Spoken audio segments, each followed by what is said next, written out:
Un parti d'extrême droite prévoit d'organiser samedi prochain une manifestation anti-migrants à Pouilly-en-Ossois, cette commune de Côte-d'Or qui accueille les réfugiés depuis le mois de février dernier. Une situation qui crée des tensions nombreuses. Le préfet ne s'est pas encore prononcé quant à l'autorisation de cette manifestation. Mais dans la région, les opposants à ce rassemblement demandent son interdiction. Explication de Sylvain Bouillot et Jean-Louis Saintin. Des visages de migrants barrés du mot non inscrits en rouge. Des slogans sans équivoque.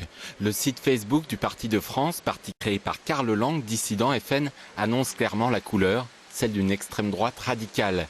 Pour les représentants régionaux du parti, l'organisation de cette manifestation anti-migrants à Pouilly est une évidence. Ce rassemblement, pour nous, c'est très important. On préfère aider la population française, bourguignonne, celle de Pouilly, celle de Châlons, celle de Monceau, comme il est prévu ces jours-ci d'accueillir des migrants. Et donc, dans toutes les villes où les clandestins arriveront, nous serons là pour nous y opposer. À Dijon, le MRAP et la Ligue des droits de l'homme s'opposent à cette manifestation. Elle est clairement pour eux un appel à la haine raciale. On essaye de faire peur aux gens sur des fantasmes alors qu'il ne se passe rien. Il ne se passe rien dans le sens, il n'y a aucun problème à Pouilly, ou regarde à Châtillon-sur-Seine, il y a un établissement de ce type depuis des années, il n'y a jamais aucun problème et c'est parfaitement intégré dans la population.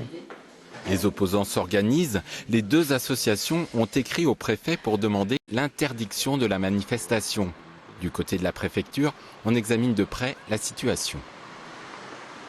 Il y a effectivement une manifestation qui est annoncée, qui m'a été déclarée par un groupuscule d'extrême droite qui en effet tient des propos, notamment sur son site internet, dont je fais examiner actuellement l'éventualité qu'il tombe sous le coup de la loi. Il est trop tôt pour que je vous dise quelle décision que je prendrai, mais ce que je peux vous affirmer avec certitude, c'est que je ne laisserai pas des individus menacer la paix publique. Le préfet a maintenant 2 jours pour trancher. Si autorisation il y a, une contre-manifestation est déjà prévue à Pouilly, ainsi qu'un déjeuner citoyen. Et à Pouilly-en-Ossois, les habitants craignent les éventuels débordements liés à cette manifestation. Oui, ces risques les inquiètent d'ailleurs bien plus que la présence des migrants sur leur commune. Ils sont maintenant présents à Pouilly depuis plusieurs mois. Réaction recueillie aujourd'hui par Tania Gomes et Christophe Gaillard. Pouilly-en-Auxois, 1600 habitants, 60 réfugiés politiques arrivés en février dernier. La cohabitation s'installe progressivement. Mais les habitants s'inquiètent, non pas de l'installation de ces immigrés, mais plutôt de la manifestation anti-migrants prévue samedi prochain au cœur de leur village. Un rassemblement qui divise. Non, moi j'étais stupéfaite. Je pensais qu'on était plus tolérants, c'est tout. C'est pas du tout des clandestins. Je pense qu'eux, ils n'ont rien demandé.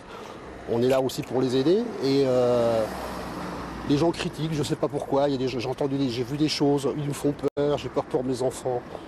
On se trompe complètement de dialogue. C'est un peu normal. Parce qu'il y a trop de gens, comme les Noirs, on les loge partout. Les travailleurs, on paye pour eux. C'est pas normal. Pas normal ça. Et la manifestation, c'est pas mal. Les commerçants en plein préparatif des fêtes de Noël voient d'un mauvais œil cet événement. Ils craignent des débordements. Nous, on a juste peur pour nos boutiques, c'est tout. Oui, parce qu'il y a quand même un groupe d'anti...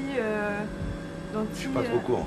Si, je viens de voir ça. Sur les réseaux sociaux, il y a des antifascistes qui pensent arriver à 9h30 pour prendre la place. Ah oui, encore en plus. J'espère que les commerces vont pas trinquer, entre guillemets, parce que bon, on est quand même prêt entre deux feux. On a des grosses inquiétudes, oui, en tant que commerçante, sur ce qui pourrait bien se passer samedi, par rapport en fait au débordement.